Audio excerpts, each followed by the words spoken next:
ಲಭಂತೆ ಲಭಂತೆ ಲಭಂತೆ ಬ್ರಹ್ಮ ನಿರ್ವಾಣಂ ಬ್ರಹ್ಮ ನಿರ್ವಾಣಂ ಬ್ರಹ್ಮ ನಿರ್ವಾಣಂ ಋಷಯಃ ಋಷಯಃ ಋಷಯಃ ಕ್ಷೀಣಕಲ್ಮಷಾಃ ಕ್ಷೀಣಕಲ್ಮಷಾಃ ಕ್ಷೀಣಕಲ್ಮಷಾಃ ಛಿನ್ನದ್ವೈಧಾಃ ಛಿನ್ನದ್ವೈಧಾಃ ಛಿನ್ನದ್ವೈಧಾಃ ಯತಾತ್ಮಾನಃ ಯತಾತ್ಮಾನಃ ಯತಾತ್ಮಾನಃ ಸರ್ವಭೂತಹಿತೆ ಸರ್ವಭೂತಹಿತೆ ಸರ್ವಭೂತಹಿತೆ ರತಾಃ ರತಾಃ ರತಾಃ ಲಭಂತೆ ಬ್ರಹ್ಮ ನಿರ್ವಾಣಂ ಲಭಂತೆ ಬ್ರಹ್ಮ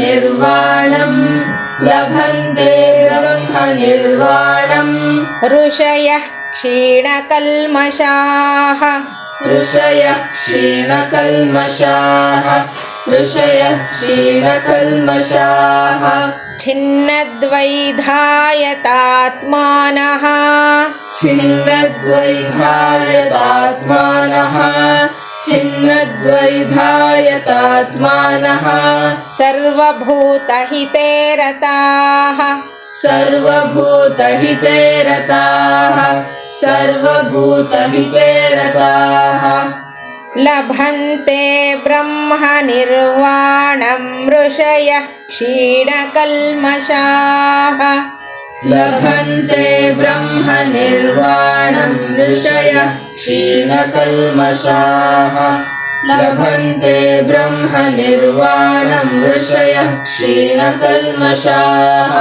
ಛಿನ್ನದ್ವೈಧಾಯತಾತ್ಮಾನಃ ಸರ್ವಭೂತಹಿತೆ ರತಾಃ ಛಿನ್ನದ್ವೈಧಾಯತಾತ್ಮಾನಃ ಸರ್ವಭೂತಹಿತೆ ರತಾಃ ಛಿನ್ನದ್ವೈಧಾಯತಾತ್ಮಾನಃ ಸರ್ವಭೂತಹಿತೆ ರತಾಃ ಲಭಂತೆ ಬ್ರಹ್ಮ ನಿರ್ವಾಣಂ ಋಷಯಃ ಕ್ಷೀಣಕಲ್ಮಷಾಃ ಛಿನ್ನದ್ವೈಧಾಯತಾತ್ಮಾನಃ ಸರ್ವಭೂತಹಿತೆ ರತಾಃ ಲಭಂತೆ ಬ್ರಹ್ಮ ನಿರ್ವಾಣಂ ಋಷಯಃ ಕ್ಷೀಣಕಲ್ಮಷಾಃ ಛಿನ್ನದ್ವೈಧಾಯತಾತ್ಮಾನಃ ಸರ್ವಭೂತಹಿತೆ ರತಾಃ ಲಭಂತೆ ಬ್ರಹ್ಮ ನಿರ್ವಾಣಂ ಋಷಯಃ ಕ್ಷೀಣಕಲ್ಮಷಾಃ ಛಿನ್ನದ್ವೈಧಾಯತಾತ್ಮಾನಃ ಸರ್ವಭೂತಹಿತೆ ರತಾಃ ಅಂತರ್ಜ್ಯೋತಿಯಾಗಿರೋ ಆ ಯೋಗಿ ಬ್ರಹ್ಮಭೂತನಾಗಿ ಬ್ರಹ್ಮ ನಿರ್ವಾಣವನ್ನ ಪಡಿತಾನೆ ಅಂತಾನೆ ಭಗವಂತ. ಹಾಗಾದ್ರೆ ಬ್ರಹ್ಮ ನಿರ್ವಾಣವನ್ನ ಹೊಂದೋರು ಹೀಗಿರ್ಬೇಕು. ಯಾವ ಯಾವ ಗುಣಗಳು ಅವರಲ್ಲಿ ಇದ್ರೆ ಅವರು ಬ್ರಹ್ಮ ನಿರ್ವಾಣವನ್ನ ಪಡಿತಾರೆ ಹೇಳ್ತಾನೆ ಭಗವಂತ. ಲಭಂತೆ ಬ್ರಹ್ಮ ನಿರ್ವಾಣಂ ಋಷಯಃ ಕ್ಷೀಣಕಲ್ಮಷಾಃ ಛಿನ್ನದ್ವೈಧಾಯತಾತ್ಮಾನಃ ಸರ್ವಭೂತಹಿತೆ ರತಾಃ. ಆಚಾರ್ಯರು ಭಾಷ್ಯವನ್ನು ಬರೀತಾರೆ. ಕಿಂಚ ಲಭಂತೆ ಬ್ರಹ್ಮ ನಿರ್ವಾಣಂ ಮೋಕ್ಷಂ ಋಷಯಃ ಸಮ್ಯಕ್ ದರ್ಶಿನಃ ಸನ್ಯಾಸಿನಃ ಕ್ಷೀಣಕಲ್ಮಷಾಃ ಕ್ಷೀಣಪಾಪಾಃ ನಿರ್ದೋಷಾಃ ಛಿನ್ನದ್ವೈಧಾಃ ಛಿನ್ನ ಸಂಶಯಾಃ ಯತಾತ್ಮಾನಃ ಸಂಯತೇಂದ್ರಿಯಾಃ ಸರ್ವಭೂತಹಿತೆ ರತಾಃ ಸರ್ವೇಷಾಂ ಭೂತಾನಾಂ ಹಿತೆ ಅನುಕೂಲ್ಯೇ ರತಾಃ ಅಹಿಂಸಕಾಃ ಇತ್ಯರ್ಥಃ ಅಂತ. ಕ್ಷೀಣಕಲ್ಮಷರು ಅಂತ ಹೇಳಿದ್ದಾರೆ. ಏನು ಕ್ಷೀಣಕಲ್ಮಷರು ಅಂದ್ರೆ ಪಾಪ ಸವೆದವರು ಅಂತ. ಎಲ್ಲರೂ ಒಂದೊಂದು ಅವರ ಜನ್ಮಗಳಲ್ಲಿ ಪಾಪ ಪುಣ್ಯಗಳ ಫಲವನ್ನ ಅನುಭವಿಸಿರ್ತಾರೆ. ಪ್ರತಿಯೊಬ್ಬರು ಪಾಪ ಹೆಚ್ಚಾದಾಗ ಯಾವುದೋ ಒಂದು ನೀಚ ಜನ್ಮ, ಪುಣ್ಯ ಫಲ ಹೆಚ್ಚಾದಾಗ ಒಂದು ಉಚ್ಚ ಜನ್ಮ ಪಡಿತಾರೆ. ಈ ಯೋಗಿ ಸನ್ಯಾಸಿಗಳು ಇಂಥ ಜನ್ಮಗಳು ಉಚ್ಚ ಜನ್ಮಗಳು ಅಂತಂದ್ರೆ ಅವರು ಇವರು ಕ್ಷೀಣ ಕಲ್ಮಶರು, ಅಂದ್ರೆ ಪಾಪವನ್ನ ಸವೆದಿರ್ತಾರೆ, ಅಂದ್ರೆ ಅವರಲ್ಲಿ ಯಾವ ಪಾಪಗಳು ಇರೋದಿಲ್ಲ, ನಿರ್ದೋಷಿಗಳಾಗಿರ್ತಾರೆ ಅಂತ. ಕ್ಷೀಣ ಕಲ್ಮಶರು ಅಂದ್ರೆ ಯಾವ ದೋಷವೂ ಇರೋದಿಲ್ಲ ಅವರಲ್ಲಿ. ಆ ಪುಣ್ಯದ ಫಲ ಅಷ್ಟು ಹೆಚ್ಚಿರುತ್ತೆ.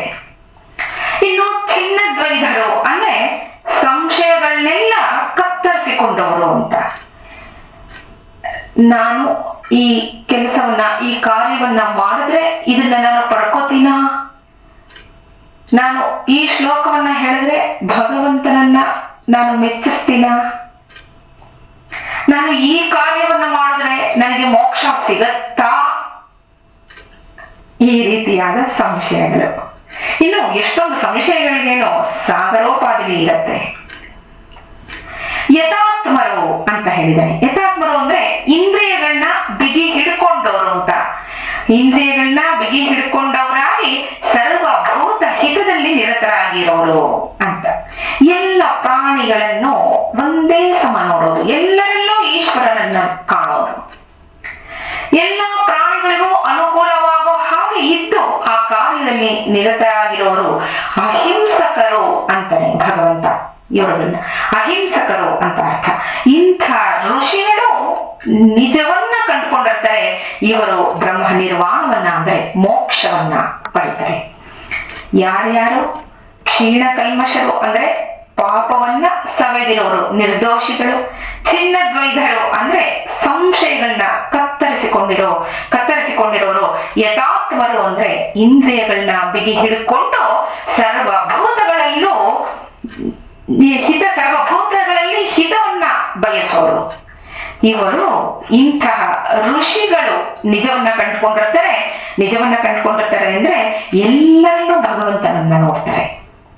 ಇವರು ಬ್ರಹ್ಮ ನಿರ್ವಾಣವನ್ನ ಅಂದ್ರೆ ಮೋಕ್ಷವನ್ನ ಪಡಿತಾರೆ ಅಂತ ಹೇಳ್ತಾನೆ ಭಗವಂತ. ನಾಳೆ ಮುಂದಿನ ಶ್ಲೋಕವನ್ನು ನೋಡೋಣ. ನಮಸ್ಕಾರ.